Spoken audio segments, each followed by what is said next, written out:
দর্শক, জাতীয় নির্বাচন হয়ে গেল, সেখানে বিএনপির নিরঙ্কুশ সংখ্যাগরিষ্ঠতা আমরা দেখলাম এবং আলোচনা হচ্ছিল এবং নানাভাবে আমরা জানতেও পারছিলাম যে এই ভোটে একটা বড় সংখ্যক আওয়ামী লীগের ভোটাররা ভোট দিয়েছেন বলেই প্রায় 60%-এর কাছাকাছি ভোট কাস্ট হয়েছে। নির্বাচন কমিশনের দেয়া তথ্য যদি সত্য হয় তাহলে 60%-এর কাছাকাছি 59.something% ভোট কাস্ট হয়েছে। এটা কিন্তু একটা বিপুল সংখ্যক ভোট কাস্ট। এই যে ব্যাপারগুলো, নির্বাচনের ফলাফল, ভোটকাস্ট, এই পুরো ব্যাপারগুলোকে এবার পুরোপুরি প্রত্যাখ্যান করলেন শেখ হাসিনা। তেমন খবরই দিচ্ছে ভারতীয় গণমাধ্যম টাইমস অফ ইন্ডিয়া বলছে পুরো ভোটের কার্যক্রম এবং ভোটের রেজাল্ট প্রত্যাখ্যান করেছেন শেখ হাসিনা দিল্লিতে বসে। টাইমস অফ ইন্ডিয়াকে শেখ হাসিনা বলেছেন এরকম তথ্যই আমরা জানছি। যে নির্বাচনের মাধ্যমে আমরা গণতন্ত্রের দিকে প্রবেশের সুযোগ পেয়েছিলাম কিংবা সুযোগ পাচ্ছিলাম, ঠিক সেই মুহূর্তে এসে শেখ হাসিনা কেন এই নির্বাচনটাকে প্রত্যাখ্যান করছেন, তার রাজনৈতিক প্ল্যান কি, সেটা এই মুহূর্তে আমরা বোধহয় বুঝতে পারছি না। কিন্তু সেটা কতটা ঠিক হলো, কতটা ভুল হলো, সেটা জনগণই বিচার করবেন। চলুন টাইমস অফ ইন্ডিয়া কি বলছে শেখ হাসিনার ব্যাপারে একটু জেনে দেখি এবং বুঝে দেখার চেষ্টা করি আওয়ামী লীগের পরবর্তী রাজনৈতিক প্ল্যান তাহলে কি। থাকবেন দর্শক। বলছিলাম, নির্বাচনকে পুরোপুরি প্রত্যাখ্যান করেছেন শেখ হাসিনা, তেমন খবর দিচ্ছে ইন্ডিয়ান গণমাধ্যম টাইমস অফ ইন্ডিয়া। ইন্ডিয়ার বেশ পপুলার এই গণমাধ্যম, তারা বলছে, তাদের শিরোনামটা দেখে নিন। তারা বলছে Sheikh Hasina rejects Bangladesh poll results, calls it disgraceful chapter. এই কথা তারা যখন বলছে, অর্থাৎ তারা বলছে প্রতারণা ও প্রহসন, বাংলাদেশের নির্বাচনী ফলাফল প্রত্যাখ্যান করে শেখ হাসিনা একে লজ্জাজনক অধ্যায় হিসেবে অভিহিত করেছেন। বাংলাদেশের প্রাক্তন প্রধানমন্ত্রী শেখ হাসিনা শুক্রবার গভীর রাতে দক্ষিণ এশীয় দেশটিতে সম্প্রতি অনুষ্ঠিত সাধারণ নির্বাচনের তীব্র প্রতিক্রিয়া ব্যক্ত করেছেন। 12 ফেব্রুয়ারির নির্বাচনকে প্রতারণা ও প্রহসনের পূর্ব পরিকল্পিত নির্বাচন বলে উড়িয়ে দিয়েছেন এবং এটিকে দেশের ইতিহাসের একটি কলঙ্কজনক অধ্যায় বলে অভিহিত করেছেন। তার এই মন্তব্য এমন এক সময় এসেছে যখন তার দল আওয়ামী লীগ নির্বাচনী প্রতিযোগিতা থেকে সম্পূর্ণ অনুপস্থিত ছিল। অন্যদিকে নিরাপত্তার কারণে 2024 সালের আগস্টে ক্ষমতাচ্যুত হওয়ার পর থেকে হাসিনা এখনও নয়াদিল্লিতে নির্বাসিত জীবনযাপন করছেন। 12 ফেব্রুয়ারি জাতি প্রতারণা ও প্রহসনের একটি পূর্ব পরিকল্পিত নির্বাচন প্রত্যক্ষ করেছে, যা বাংলাদেশের গণতান্ত্রিক ইতিহাসে একটি কলঙ্কজনক অধ্যায় হিসেবে লিপিবদ্ধ থাকবে, এমনটা শেখ হাসিনা বলছেন। তিনি আরও বলেছেন, জরিপগুলো জনগণের ইচ্ছা প্রতিফলিত করে না এবং অভিযোগ করেন যে এই অনুশীলনটি সংখ্যা নিয়ন্ত্রণের জন্য একটি শিল্প স্তরের প্রশাসনিক প্রচেষ্টার সমান। তার দাবির সমর্থনে বিস্তারিত পরিসংখ্যান প্রদান করে হাসিনা বলেন, এই নির্বাচনে মোট নিবন্ধিত ভোটারের সংখ্যা ছিল 12,77,11,793। ভোট গ্রহণ সকাল 7:30টায় শুরু হয়ে বিকাল 4:30 পর্যন্ত চলে। ভোট গ্রহণ পরিচালনা এবং নির্বাচন কমিশন কর্তৃক পর্যায়ক্রমে প্রকাশিত ভোটদানের যে শতাংশ, উভয় ক্ষেত্রেই গুরুতর অনিয়ম পরিলক্ষিত হয়েছে, যার অনেকগুলি অসঙ্গত এবং অবাস্তব বলে মনে হয়েছে। অর্থাৎ নির্বাচন কমিশন সকাল 11টায়, দুপুর 12টায়, দুপুর 2টায় বিভিন্ন সময় যে পার্সেন্টেজের কথা বলেছে, প্রথমে 14-18%, তারপরে 33%, 12টায় বলেছে 33%, 2টায় গিয়ে 47% বলেছে এবং আজকে মানে হচ্ছে গতকালকে এসে নির্বাচনের পরের দিন এসে তারা সব শেষে বলেছে 59.something%, 60%-এর কাছাকাছি ভোট কাস্টিং হয়েছে। এই বক্তব্যগুলোকে অগ্রহণযোগ্য এবং এটা গবেষণা করলে অগ্রহণযোগ্যতা প্রমাণ হয়, এই দাবি শেখ হাসিনা করছেন। বিএনপি ক্ষমতায় ফিরে আসার পর থেকে ঢাকার তরফ থেকে ভারত থেকে হাসিনার প্রত্যার্পণের দাবি নতুন করে উঠছে, যা নয়াদিল্লির জন্য একটি জটিল কূটনৈতিক চ্যালেঞ্জ তৈরি করবে, এমনটাও টাইমস অফ ইন্ডিয়া বলছে। অর্থাৎ আমরা দেখেছি যে নির্বাচন পরবর্তী গতকালকে বিএনপি নেতা সালাউদ্দিন আহমেদকে বলতে শুনেছি যে শেখ হাসিনার প্রত্যার্পণের যে ব্যাপারটা, সেটা তার অভিযোগ বিচার বিশ্লেষণ করবে আদালত এবং সেই মাধ্যমে প্রত্যার্পণের যে চুক্তি, সেই অনুযায়ী ভারতের সঙ্গে কূটনৈতিকভাবে চেষ্টা করা হবে, এরকম বক্তব্য তিনি দিয়েছেন। তার মানে হচ্ছে যে বিএনপিও শেখ হাসিনাকে ফিরিয়ে আনার প্রক্রিয়া থেকে ফিরে আসবে না, তারাও শেখ হাসিনাকে ফিরিয়ে এনে তার রায় কার্যকর করা, শাস্তি কার্যকর করার দিকে যাবে বলে মনে করছে ভারতীয় গণমাধ্যম। সেরকম একটা মুহূর্তে ভারতের জন্য চাপ সৃষ্টি হবে, যে ভারত চেয়েছে এবারের নির্বাচনে বিএনপি বিজয়ী হোক, তারেক রহমান প্রধানমন্ত্রী হন এবং তার নেতৃত্বে ভারতের সঙ্গে সম্পর্কটা আবার নতুন করে তৈরি হোক বাংলাদেশের। সেই প্রত্যাশা নরেন্দ্র মোদী করেছেন, যেটা আমরা একাধিকবার দেখেছি, এবং নির্বাচনে বিজয়ী হওয়ার পরে তারেক রহমানকে ফোন দিয়েও তিনি আশাবাদ ব্যক্ত করেছেন। ঠিক এই মুহূর্তে তাহলে বিএনপি ক্ষমতায় গিয়ে কি করবে? এটা একটা যেমন প্রশ্ন, এই প্রশ্নের সমাধান এখনই হবে না, সেই সমাধান হতে আরও কিছুটা সময় লাগবে, সেটা আমরা পর্যায়ক্রমে হয়তো জানতে পারবো। কিন্তু প্রশ্ন একটা, সেটা হচ্ছে শেখ হাসিনা এই নির্বাচনকে পুরোপুরি প্রত্যাখ্যান করে, হ্যাঁ তিনি বলতে পারতেন নির্বাচন কমিশন যে 11টার সময় যে 18%-এর ব্যাপার বলল, 12টার সময় 33% বলল, 2টার সময় 47% বলল, এটা মানে বাস্তব পরিসংখ্যান অনুযায়ী ঠিক না। এই এত সময়ের মধ্যে এত % ভোট দেওয়া সম্ভব না, একটা ভোটে তাহলে কতটুকু সময় লাগে, এভাবে তিনি বিশ্লেষণ করে ডেটা দিয়ে এইটুকু বলতে পারতেন। কিন্তু নির্বাচন প্রক্রিয়াটা পুরো প্রত্যাখ্যান করা, এটা দিয়ে কি খুব একটা সুবিধা হলো আওয়ামী লীগের? যখন আমরা দেখছি নির্বাচনের পরের দিনই পঞ্চগড়ে সদর উপজেলায় বিএনপির এক নেতা আওয়ামী লীগের একটি অফিস, তালাবদ্ধ অফিস, সেটা খুলে দিয়েছেন এবং বিএনপির তরফ থেকে নির্বাচনের প্রক্রিয়ার মধ্য দিয়েই বিএনপির তরফ থেকে শোনা যাচ্ছিল যে আওয়ামী লীগের ব্যাপারে তারা সফট ইস্যু তৈরি করবে এবং তারেক রহমান বলছিলেন যে আওয়ামী লীগের রাজনীতিতে তারা বাধা দেবেন না, শেখ হাসিনার পুত্রকন্যারা তারা রাজনীতি করতে পারবে যদি জনগণ চায়। এই কথাগুলোর মাধ্যমে বিএনপি ক্ষমতায় আসার পরে আওয়ামী লীগের ওপরে যে গত 1.5 বছর টর্চার হয়েছে, সেই টর্চারের ব্যাপারটা থেকে বেরিয়ে আসবে দেশ, এরকম একটা প্রত্যাশা যখন সব দিক থেকে শোনা যাচ্ছিল, তখন কি শেখ হাসিনা এরকম একটা মন্তব্য করে তার আওয়ামী লীগের নেতাকর্মীদের বাংলাদেশে আরও বেশি অনিরাপদ করে দিলেন? তিনি কি তার কৌশলটা কি এরকমই হতে পারতো যে তিনি কৌশলে বিএনপিকে সাপোর্ট করছেন, বিএনপিকে অভিনন্দন জানাচ্ছেন, যার ফলে আওয়ামী লীগের উপরে যে নির্বাহী আদেশে নিষেধাজ্ঞা সেগুলো তুলে নেবে বিএনপি, আওয়ামী লীগের লোকজন অনিরাপদ থাকবে না, তারা রাজনীতি করতে পারবে, রাজনীতির পরিবেশ আবার স্বাভাবিক হবে, পরবর্তী নির্বাচনে আওয়ামী লীগ অংশগ্রহণ করতে পারবে? এই ব্যাপারগুলো কি হতে পারতো না? অনেক প্রশ্ন সামনে আসবে, কিন্তু উত্তর হয়তো আমার আপনার চাইতে শেখ হাসিনা অনেক ভালো জানেন, সেই কারণেই তিনি তার মতো করে মন্তব্য করেছেন। কিন্তু সব সময় তো আর একজন ব্যক্তি সঠিক সিদ্ধান্ত হয়তো নেন না কিংবা নিতে পারেনও না। দর্শক, আপনার কাছে কি মনে হয়, শেখ হাসিনা এই নির্বাচন প্রত্যাখ্যান করে সঠিক কাজ করলেন নাকি ভুল কাজ করলেন? আপনার মতামত জানিয়ে লিখতে পারেন। ভারতের মনোবাসনা পূর্ণ হয়েছে, বাংলাদেশে ক্ষমতায় এসেছে বিএনপি। ভারত খুবই খুশি, নরেন্দ্র মোদী তারেক রহমানকে ফোন করেছেন, ফোন করে স্বার্থ সংশ্লিষ্ট বিষয় আলাপ আলোচনা করেছেন। চারদিকে হই হই কাণ্ড, রই রই ব্যাপার, কিন্তু এর মধ্যেই হঠাৎ কেন ভারত চিন্তিত? ভারতের পছন্দের দল বাংলাদেশে ক্ষমতায় আসলো, ভারত তো খুশি হওয়ার কথা, কিন্তু সেই ভারত চিন্তিত। দফায় দফায় বৈঠক, দফায় দফায় আলোচনা, বিভিন্ন পত্রপত্রিকা খবর, এমনকি ভারতের পশ্চিমবঙ্গ বিজেপির যে অফিসিয়াল টুইটার পেজ, সেখানেও চরম সতর্কবার্তা। কেন এই সতর্কবার্তা? আমরা যদি একটু পশ্চিমবঙ্গ বিজেপির অফিসিয়াল টুইটার পেজটা একটু দেখি, এখানে লিখেছে, the election results of Bangladesh should B A wake up call for Hindus in West Bengal.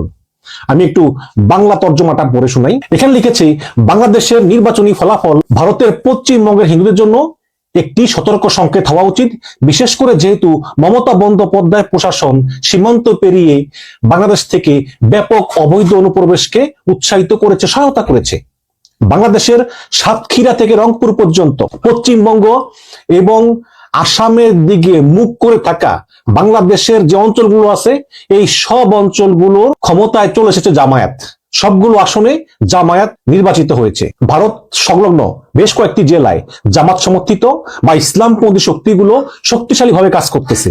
এমনকি বিএনপি সরকার গঠন করলেও বাংলাদেশের যে ভারতের পশ্চিম লাগোয়া সীমান্তগুলো, এগুলো সবটা আনা এক নাগারে জামাত জয়লাভ করেছে। অবশ্যই জয়লাভ তো করবে, কারণ তোমরা ভারত সীমান্ত হত্যা করবা, অত্যাচার করবা, সীমান্তবাসী তো জানে তোমাদের অত্যাচারের কথা। এই কারণেই তারা আসলে জামাতকে ভোট দিয়েছে, এই ভারত বিদ্বেষী মনোভাবের কারণে। এবং তারা আরো বলেছে, জামাতের এই উত্থান ভারত সহ্য করতে পারে না, করা উচিত নয়। প্রতিবেশী দেশগুলোতে নির্বাচনী ফলাফল প্রায়শই সীমান্ত অঞ্চলের রাজনৈতিক এবং সামাজিক পরিবেশকে পাল্টে দেয়, বিশেষ করে এই অঞ্চলে আদর্শিক সংহতকরণ এবং ইসলামী মৌলবাদের সম্ভাবনার কারণে। একই সময় পশ্চিমবঙ্গের নিরাপত্তা, সামাজিক সংহতি এবং শাসন রাজ্যের অভ্যন্তরে গৃহীত সিদ্ধান্তের উপর নির্ভর করে। তো আরো এরা বলে যে হিন্দু বাঙালিদের সতর্ক থাকতে হবে এবং সামনের নির্বাচনে পশ্চিমবঙ্গের মমতা বন্দ্যোপাধ্যায়কে পরাজিত করতে হবে। তার মানে হচ্ছে যে এই যেই ভারতের সীমান্ত লাগু অঞ্চলগুলোতে, বাংলাদেশের সাতক্ষীরা, খুলনা, এইসব জায়গায় যে জামাত জয়লাভ করেছে, এইটাকে পুঁজি করে এই জুজুর ভয় দেখিয়ে পশ্চিমবঙ্গের হিন্দুদেরকে বলা হচ্ছে যে তোমরা মমতাকে ভোট দিও না। তোমরা যদি মমতাকে ভোট দাও তাহলে এই যে ভারতের পশ্চিম সীমান্ত অঞ্চলের সব জায়গায় জামাত জিতলো। হ্যাঁ, শুধু তাই নয়, আবার ভারতের পশ্চিমবঙ্গের যে বিহার রাজ্যটা আছে, হ্যাঁ, সেই বিহার রাজ্যে ভারতের একটি ইসলামিক দল, তারা প্রায় 5টা আসনে জয়লাভ করেছে। তাহলে এই বিজেপি বলতেছে যে সেখানেও মৌলবাদের হাতছানি। আপনারা সবাই চিনেন আসাদুদ্দিন ওয়াইসিকে, তিনি ভারতের একজন বড় লিডার, সর্বভারতীয় মজলিস ই ইত্তেহাদুল মুসলিমিনের সভাপতি। তো এই মজলিস ই ইত্তেহাদুল, সংক্ষেপে মিম, এই মিম পশ্চিমবঙ্গ এবং বিহার সীমান্তে 5টা রাজ্য জয়লাভ করেছে এবং তারা ইসলামিক রাজনীতি করে। এবং এই কারণেই ভারত সরকার এবং সরকারি দল বিজেপি খুবই চিন্তিত যে এই দেখো পশ্চিমবঙ্গের বাংলাদেশ সীমান্তে জামাতের মতো মৌলবাদের বিজয়, আবার এই বিহার সীমান্তে এই মিম একচেটিয়া আসন পাচ্ছে। সুতরাং সব মিলিয়ে এই ভারতে মৌলবাদ বাড়তেছে। সুতরাং এখনই সময় মমতা বন্দ্যোপাধ্যায়কে সরিয়ে বিজেপিকে এই পশ্চিমবঙ্গের রাজ্য ক্ষমতায় বসানো। তো এই বিজেপি সবসময় তো কাট খেলতেছে। তো এই নিয়ে আনন্দবাজার একটা বিশাল রিপোর্ট করেছে, আপনাদেরকে একটু পড়ে শোনাই। আপনারা হয়তো বলবেন যে ভাই আনন্দবাজার পড়েন কেন? আসলে এগুলো পড়লে আসলে বোঝা যায় দাদারা আমাদের দেশ নিয়ে কি ভাবছে। হেডলাইন করেছে, একদিকে জামাত, অন্যদিকে মিম। ওই যে মিম ইসলামিক দলটা, যে ভারতের মিম। পশ্চিমবঙ্গের দুই পাশেই কট্টরবাদী শক্তির উত্থানে উদ্বেগ বিজেপির। এখানে লিখেছে, পশ্চিমবঙ্গ এবং বাংলাদেশের সীমান্তবর্তী এলাকায় জামাত ইসলামের উত্থানকে বিহারের সীমান্ত অঞ্চলের পরিস্থিতির সঙ্গে তুলনা করতে শুরু করলো বিজেপি। এমনকি উত্তর 24 পরগনা লাগোয়া বাংলাদেশের সাতক্ষীরা, ঝিনাইদহের মতো এলাকায় অনেক বছর ধরেই জামাতের শক্ত ঘাঁটি বিরাজ করতেছে। বাংলাদেশে ভোটের ফল বেরোতেই তুলনায় চলে এসলো পশ্চিমবঙ্গের সীমার পরিস্থিতি। পশ্চিমবঙ্গের দুই পাশে এখন কট্টর মৌলবাদী শক্তি মাথাচাড়া দিচ্ছে এবং উদ্বেগ প্রকাশ করতেছে বিজেপিও। বিজেপি হচ্ছে ভারতের ক্ষমতাসীন দল। বাংলাদেশের নির্বাচনের সামগ্রিক ফলাফল নিয়ে ভারত সন্তোষ প্রকাশ করে এবং নিরঙ্কুশ সংখ্যাগরিষ্ঠতা পাওয়া হবু প্রধানমন্ত্রী তারেক রহমানের সঙ্গে ফোনে কথা বলেছেন ভারতের প্রধানমন্ত্রী নরেন্দ্র মোদী। দুই দেশের মধ্যে সহযোগিতামূলক সম্পর্কের বার্তাও দিয়েছেন। কিন্তু তার পাশাপাশি বিজেপি নেতারা তুলে ধরেছেন যে পশ্চিমবঙ্গের সীমান্ত লাগু এলাকায় অধিকাংশ আসনে, যেমন সাতক্ষীরা, খুলনা, ঝিনাইদহে, কট্টরপন্থী জামাত ইসলামের জয়ের ছবি। এবং তারা ম্যাপে দেখিয়ে দিয়েছেন যে একদম কিভাবে ভারত লাগোয়া সীমান্ত ঘেঁষে প্রত্যেকটা আসনে জামাত ইসলাম জয়লাভ করেছে। এবং এই কারণেই ভারতের গুম হারাম তা দফায় দফায় মিটিং করতেছেন, গোয়েন্দা সংস্থার সঙ্গে মিটিং করতেছেন, নিজেরা বিশ্লেষণ করতেছেন যে কেন আসলে এই সীমান্তবর্তী এলাকায় জামাত জিতে গেল এবং এর ফলে ভারতের প্রতি হুমকিটা কি হতে পারে। একই সঙ্গে তুলে ধরা হচ্ছে যে পশ্চিমবঙ্গ এবং বিহার সীমান্তে ভারতীয় যে কট্টরপন্থী ইসলামিক দল আছে মিম, যার সভাপতি আসাদুদ্দিন ওয়াইসি, সেই মিমেরও একচেটিয়া দাপট এবং একচেটিয়া জয়ের ছবি। এবং এতে ভারত গভীর চিন্তায় পড়েছে। তাদের মতে আসাদুদ্দিন ওয়াইসি প্রমাণ করেছেন যে বিহারের ওই এলাকায় তার দলের একটা স্থায়ী ভিত্তি তৈরি হয়ে গিয়েছে। দলটা ইসলামিক দলের স্থায়ী ভিত্তি বিহার এবং পশ্চিমবঙ্গের মাঝের সীমান্তে, খোদ ভারতের ভিতরে, আবার পশ্চিমাঞ্চলে বাংলাদেশ সীমান্তেও জামাত ইসলামের উত্থান, এটা ভারত ভালোভাবে মেনে নিতে পারতেছে না এবং তারা অলরেডি দফায় দফায় মিটিং করতেছে এবং প্রয়োজনীয় ব্যবস্থা তারা নেবে। বিজেপির এমপি এবং কেন্দ্রীয় মন্ত্রী সুকান্ত মজুমদার বলেছেন যে এই যে পশ্চিমবঙ্গের দুই পাশেই কট্টরপন্থী মৌলবাদী শক্তি, এক পাশে জামায়াত আর এক পাশে মিম। এখন বাংলাদেশের মৌলবাদী শক্তি উত্থান নানা কারণ আছে, কিন্তু আমাদের খোদ ভারতের ভিতরেই ইসলামপন্থী মিমের যে উত্থান, এটাকে কোনো মতেই মেনে নেওয়া যায় না এবং এর জন্য মমতা বন্দ্যোপাধ্যায় দায়ী। ভারতের মানুষকে সচেতন হতে হবে। জাতীয় নিরাপত্তা বিষয়ে এইসব অঞ্চলে ভারতের আরো সক্রিয়তা বাড়ানো উচিত। ওদিকে আবার পশ্চিমবঙ্গ রাজ্য বিজেপি সভাপতি শ্রমিক ভট্টাচার্য বলেন যে আমরা চাইছি ভারতের সাধারণ জনগণ এই পরিস্থিতি দেখুক যে কিভাবে মৌলবাদ আমাদেরকে গ্রাস করতেছে। আমরা এই পরিস্থিতি রাজ্যের সামনে তুলে ধরবো। এরকম আরো অনেক বড় একটি খবর। তো আসলে বুঝাই যায় যে বিএনপির জয় লাভে আপাতত ভারত স্বস্তি পেলেও কিন্তু আরেক দিক দিয়ে তুমুল চিন্তায় আছে, কারণ এই পশ্চিমের লাগোয়া সীমান্ত ঘেঁষে একচেটিয়া জামাতের দাপট। যদিও আমি বিশ্বাস করি জামাত ভারতের ক্ষতি এমন কিছুই করবে না, বাট ওই যে জুজুর ভয় এবং এই যে ভারতের রাজ্যগুলোতে যে নির্বাচন চলতেছে, এই নির্বাচন উপলক্ষে ভারতের জনগণকে জুজুর ভয় দেখিয়ে হিন্দুত্ববাদী বিজেপি তারা একচেটিয়া আধিপত্য কায়েম করতে চায়, একচেটিয়া জনগণের ভোটগুলো পেতে চায়। জনগণকে ভয় দেখায় যে তোমরা যদি আমাদেরকে ভোট না দাও তাহলে কিন্তু একদিকে জামাত আরেকদিকে মিম, টোটাল ভারতটাকেই মুসলমানরা গ্রাস করে নেবে। এদিকে আবার তারেক রহমানকে ফোন করেছেন নরেন্দ্র মোদী, অনেক কথা হয়েছে এবং সেখানে আনন্দবাজার বলেছেন যে তারেক রহমানের সামনে 5টা চ্যালেঞ্জ। কি সেই চ্যালেঞ্জ আসুন আমরা একটু দেখে আসি। আনন্দবাজার বলতেছে যে তারেক রহমানই হচ্ছেন পরবর্তী প্রধানমন্ত্রী, কিন্তু তারেক রহমান ক্ষমতায় বসলেও তার চলার পথ খুব একটা মসৃণ হবে না, তাকে 5টি চ্যালেঞ্জের মুখোমুখি হতে হবে। একটি হচ্ছে জনগণের আস্থা। আনন্দবাজার বলতেছে যে এই যেই প্রতিদিনই আইন শৃঙ্খলা পরিস্থিতি খারাপ হচ্ছে, নৃশংসতার খবর আসছে, হিন্দুদের উপর নির্যাতন হচ্ছে, তো এখন তারেক রহমান ক্ষমতা যাওয়ার পরে এই আইন শৃঙ্খলা পরিস্থিতি স্বাভাবিক ফিরিয়ে এনে জনগণের আস্থা অর্জন করাটাই হচ্ছে সবচেয়ে বড় চ্যালেঞ্জ। 2 নম্বর হচ্ছে আওয়ামী লীগের ভবিষ্যৎ। এখানে বারবার প্রশ্ন হচ্ছে যে আওয়ামী লীগকে বাদ দিয়ে এই নির্বাচনটা আসলে কতটুকু গ্রহণযোগ্য, কতটুকু যুক্তিযুক্ত। তারেক রহমান নিজে একাধিকবার বলেছেন যে তিনি কোনো রাজনৈতিক দল নিষিদ্ধ করার পক্ষপাতী না। সুতরাং সেই তারেক রহমান যখন প্রধানমন্ত্রী হচ্ছেন তখন কি তারেক রহমান আওয়ামী লীগকে আবার ফিরিয়ে আনবেন? সেটাই হচ্ছে প্রশ্ন। এবং যদি তারেক রহমান আওয়ামী লীগকে ফিরিয়ে আনতে চান, ওটা কি জামাত এনসিপি মেনে নিবে না? শুরু হবে সংঘাত। তো এই সমস্ত বিষয়ে তারেক রহমানকে খুব কৌশলী সিদ্ধান্ত নিতে হবে বলে আনন্দবাজার মনে করতেছেন। এবং আনন্দবাজার বলতেছে যে যেই ভারত বিরোধী শক্তি হাসিনাকে ক্ষমতাচ্যুত করেছিল তার নেপথ্যে ছিল জামায়াত। মানে এই যে 5ই আগস্টের যেই ছাত্র জনতার যে আন্দোলন, যার কারণে হাসিনা পালিয়ে গিয়েছিল, এটাকে আনন্দবাজার বলতেছে ভারত বিরোধী শক্তি। হ্যাঁ, ভারত নীতি, 3 নম্বর ভারত নীতি। তো এখানে বলেছেন যে হাসিনা ভারতে আশ্রয় নিয়েছেন, মানে ভারতে পালিয়ে গিয়েছেন। ইতিমধ্যে আদালতে তিনি মৃত্যুদণ্ডে দণ্ডিত হয়েছে। হাসিনাকে ফেরানোর জন্য ইউনূস ভারতকে একাধিক চিঠিও দিয়েছে, কিন্তু ভারত হাসিনাকে ফেরাবেন না। এখন যদি তারেক রহমান ক্ষমতা এসেও প্রধানমন্ত্রী হয়েও হাসিনাকে আবার ফেরত চায়, হাসিনাকে ফেরত চাওয়ার জন্য ভারতকে চাপ দেয়, তাহলে কিন্তু সম্পর্ক আবার খারাপ হয়ে যাবে। ওদিকে আবার ইউনূসের সঙ্গে পাকিস্তানের যে ঘনিষ্ঠতা, সেই ঘনিষ্ঠতা যদি আবার তারেক রহমান বজায় রাখে সেটাও সমস্যা। সুতরাং ভারতের সঙ্গে তারেক রহমানের সম্পর্ক কি হবে সেটাও দেখার বিষয়। এটাও আসলে একটা চ্যালেঞ্জ তারেক রহমানের জন্য, কারণ বাংলাদেশে কিন্তু এন্টি ইন্ডিয়া সেন্টিমেন্টটা কিন্তু এখনো এস্টাবলিশ। 4 নম্বর হচ্ছে জুলাই সনদ। আপনারা জানেন যে গণভোটে হ্যাঁ যুক্ত হয়েছে। এখন এই জুলাই সনদ বিএনপিকে পাশ করতে হবে। এখানে বলা হয়েছে বাংলাদেশে একই ব্যক্তি একসঙ্গে প্রধানমন্ত্রী এবং দলের প্রধান থাকতে পারবেন না। যদি জুলাই সনদ পাশ হয় তারেক রহমান প্রধানমন্ত্রী হবেন অথবা বিএনপি চেয়ারপারসন হবেন, দুটোর একটা বেছে নিতে হবে। এরকম আরো কিছু বিষয় আছে, তো যেগুলি নিয়ে বিএনপির আপত্তি আছে। সুতরাং এই জুলাই সনদ যেহেতু গণভোটে হ্যাঁ পাশ হয়েছে, এবং বাস্তবায়ন আদৌ করেন কিনা, করলে কিভাবে করেন সেটাও দেখার বিষয়। 5 নম্বর হচ্ছে অর্থনৈতিক সংকট। যেমন এখানে যদিও বলেছে যে ইউনূস সরকার অর্থনীতি খারাপ করে দিয়ে গেছে, কিন্তু আপনারা জানেন যে আনন্দবাজার, এ তো ভারতের পত্রিকা বলবেই, বাট হাসিনার আমল অর্থনীতি খারাপ হয়ে গিয়েছে, সেই খারাপ হওয়ার ছোঁয়া কিন্তু এখনো আছে। সুতরাং অবশ্যই এটাও ঠিক যে তারেক রহমানের জন্য এই অর্থনৈতিক যে চ্যালেঞ্জটা, এটা মোকাবেলা করা হবে আরেকটা বিশাল বিষয়। পরিশেষে বলবো যে ভারত আজীবনই শুধু তাদের নিজের দেশের জনগণকে জুজুর ভয় দেখায় এবং বহির্বিশ্বে বাংলাদেশের ভাবমূর্তি নষ্ট করার জন্য ভারতের এই ক্ষমতাসীন দল বিজেপি এবং তাদের কিছু নাটবল্টু এবং বাংলাদেশে চাকরি করা কিছু সাবেক কূটনীতিক পিনাক রঞ্জন, তারপরে বিনা শেখরি, পঙ্কজ শরণ, হর্ষবর্ধন শ্রীংলা, এরা অনবরত বাংলাদেশের বিরুদ্ধে কথা বলে যাচ্ছে, ষড়যন্ত্র করে যাচ্ছে। হ্যাঁ, এখন জামাত মাত্র 75টা আসন পেয়েছে আর বিএনপি পেয়েছে 213টা, তারপরে তো শান্তি নাই। জামাত কেন ওই সীমান্তে লাগোয়া অঞ্চলে এই আসনগুলো পেল? ভাইরে, জামাত করবে কি? জামাত তো রাজনীতি করে। আপনাদের দেশে আক্রমণ করার বা আপনাদের দেশের বিরুদ্ধে ষড়যন্ত্র করার কোনো চিন্তা জামাতের নাই।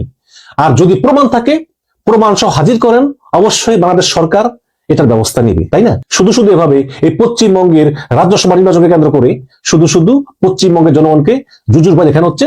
তোমরা মমতাকে ভোট দিও না, তোমরা ভোট দাও আমাদেরকে। যদি মমতাকে ভোট দাও তাহলে এই ভারত, বাংলাদেশের জামাত ইসলাম আর ওদিকে মিমের আসাদুদ্দিন ওয়াইসি, তারা মিলে এই ভারতকে নিয়ে যাবে এবং ভারত হয়ে যাবে মুসলমানদের। এই ধরনের অলিক কল্পনা, আজগবি চিন্তা শুধু একমাত্র ভারতের কট্টর হিন্দুত্ববাদী দল বিজেপির পক্ষেই সম্ভব। দর্শক, আপনাদের মতামত শুনতে চাই। ভালো থাকবেন।